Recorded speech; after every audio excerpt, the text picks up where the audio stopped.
This is a week that has been circled on the Ohio State schedule since the moment last season ended. Penn State might not be a real rival to the Buckeyes, depending on who you ask, but they have been the team that has played Ohio State the closest over the last few years. So with all that and a big primetime game on deck, it seemed like a good time to give you guys an extra show this week because there is a whole lot to talk about right now. The show is going to be a look at things from the Penn State side of things. We always get great feedback on the shows when we play interviews with the Buckeyes. So this is going to be all interview clips from the Nittany Lions head coach James Franklin this week. There's a lot to talk about, from the status of starting quarterback Sean Clifford to his own job status and what that could mean for the team. But we'll start with a very long answer from Franklin to a very simple question. What are your thoughts on Ohio State? Moving on to Ohio State, obviously got tremendous respect for their program and Coach Day and what they've been able to do there. Not just since Ryan's been there, but really before that, obviously. They've done a really good job. Obviously Ryan's very involved in the offense with Kevin Wilson. Kevin's got the title, but obviously Ryan's very involved in the offense, and they are as explosive as any offense in the country right now. The quarterback, CJ Stroud, is playing with tremendous confidence. He's getting better every single week. Obviously he's surrounded with a bunch of explosive players, and Travion Henderson, I think, has really changed him since his role has grown in the offense. Obviously, Chris Olave, Garrett Wilson, and Jackson Smith, Najigba, are all receivers that can catch the short pass and take it the distance, or have the ability to beat you over the top from the beginning. So very, very explosive. Obviously, defensively, they made a change with Coach Barnes taking over as the play caller, and I think has done a really good job of playing sound, smart defense and allowing their players to play fast and aggressive. Been impressed with Cody Simon, Haskell Garrett, Denzel Burke, and Ronnie Hickman. So guys that are making big plays for them. And then on special teams, it's very similar to what they've been doing for as long as I can remember. Very consistent philosophy on special teams with Parker Fleming. Obviously, Garrett Wilson and Emeka also make an impact there as well. So obviously, tremendous challenge going on the road to the big house. We got to get healthy, and we got to go and play smart. And obviously, we're going to have to limit explosive plays. And we have to find a way to score some points, because obviously this team has the ability to put points on the board. So tremendous challenge based on yesterday and the amount of guys we had in the building watching tape. I think we'll have a great practice today. I'm not sure you're going to get a lot of disagreement from Ohio State fans on any of that, except perhaps for calling Ohio Stadium the big house. But something that could be a little bit more divisive, at least among Penn State fans this week, was a report that came out that James Franklin is changing agents to Jimmy Sexton. So could that be a distraction? Yeah, so I'm glad you asked, Rich. First of all, as you know, my response completely focused on our season and our team and finding a way to beat Ohio State and be 1-0 this week.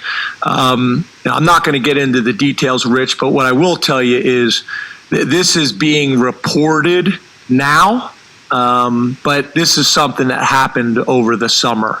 Obviously, I didn't make an announcement. I don't know anybody that ever does when that happens, but this is something that happened over the summer that's just being reported now.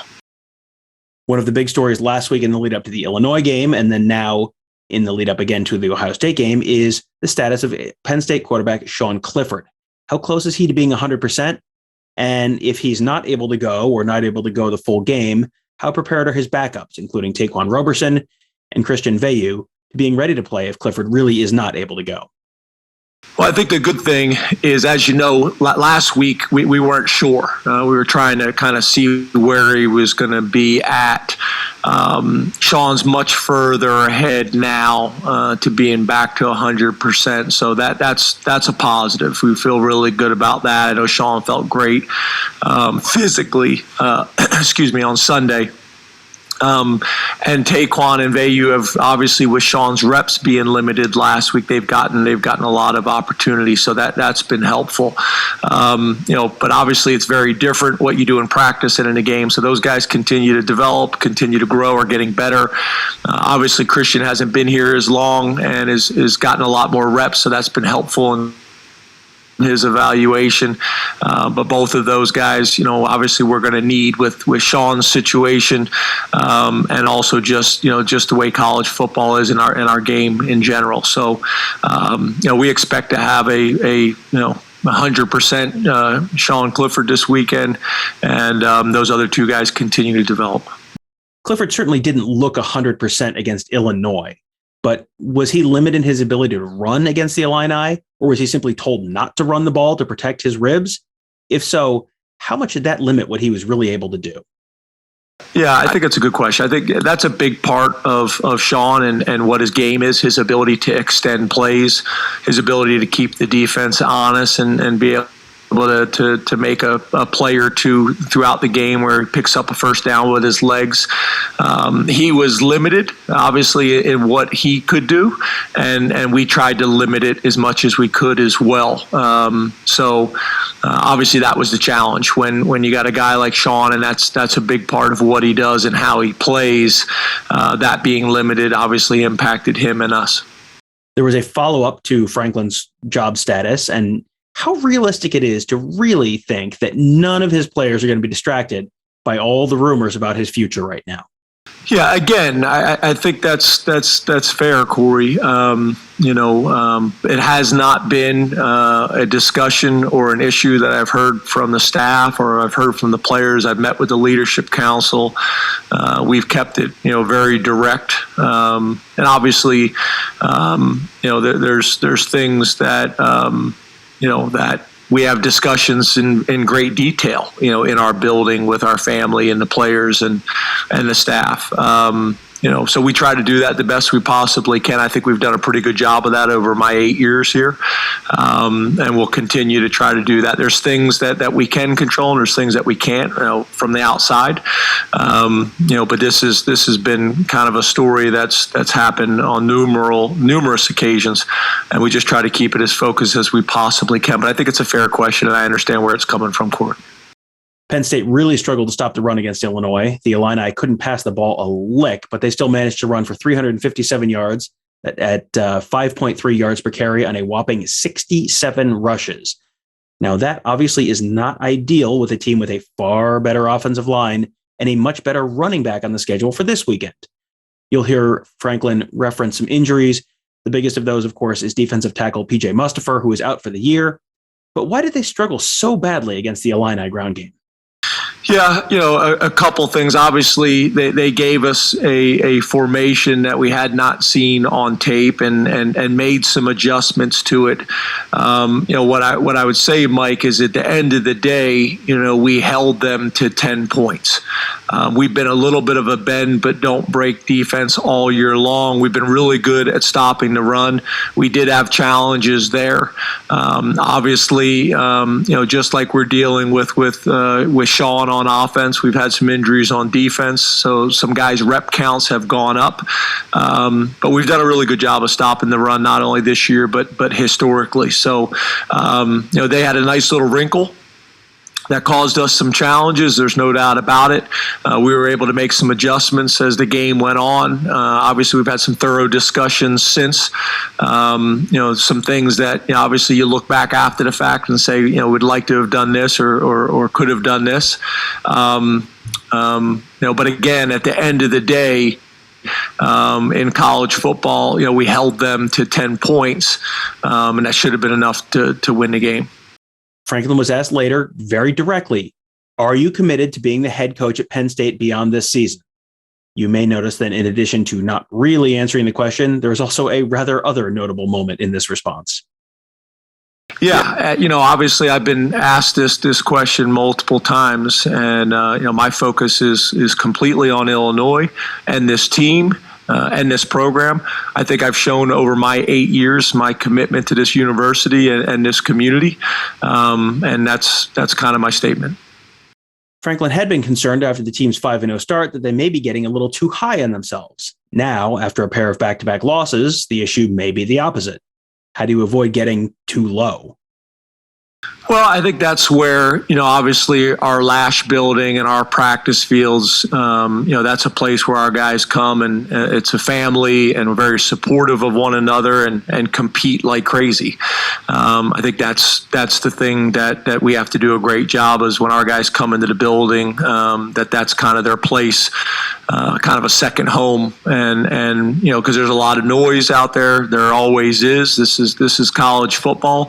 When things are going well, everybody's patting you on the back. When you have a loss, there's challenges that come with that, and there's criticism that comes with that. I thought we had a really good practice and meetings on Sunday and discussed those things in detail.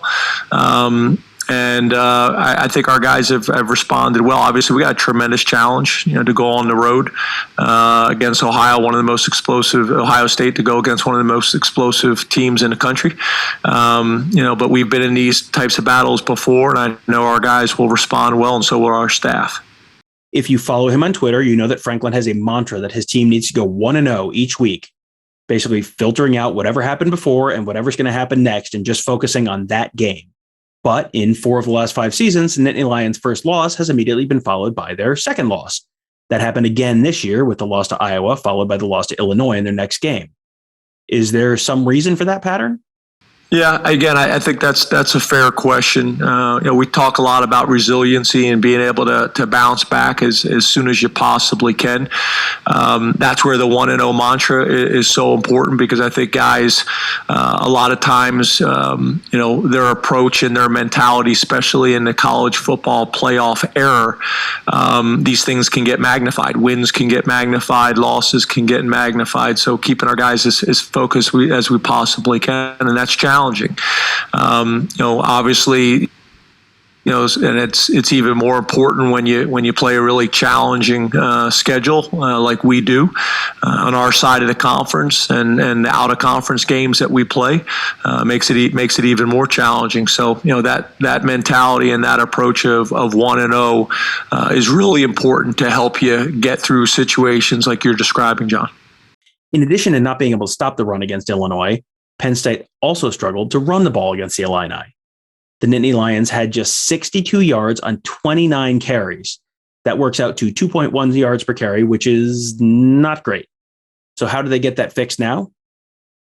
Yeah, we got to be more physical up front. I think that's really important. We got to get vertical push with the O-line and the tight ends. I love those guys. I know where their heart is. I know where their mentality is. I know what their approach is like.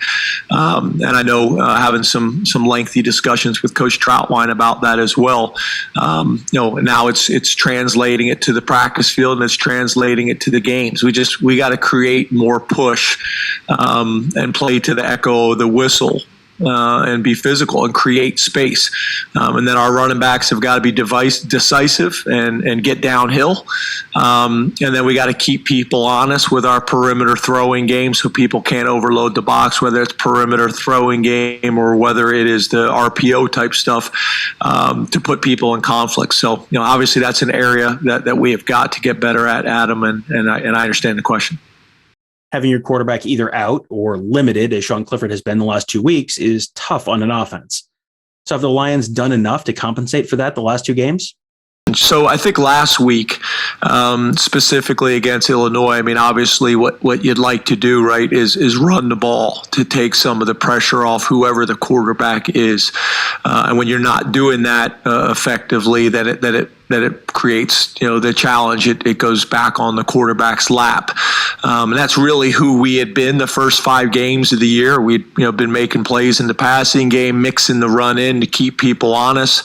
But obviously when you have a shift and you have a change, or you have some injuries and you have to rely more on other things, then that becomes challenging, especially when you're not running the ball the way you need to. So I think that was the plan, Joe, this past week, was to run the ball a little bit more and take some of that pressure, but we weren't able to do it effectively enough to really be able to dictate the terms of the game.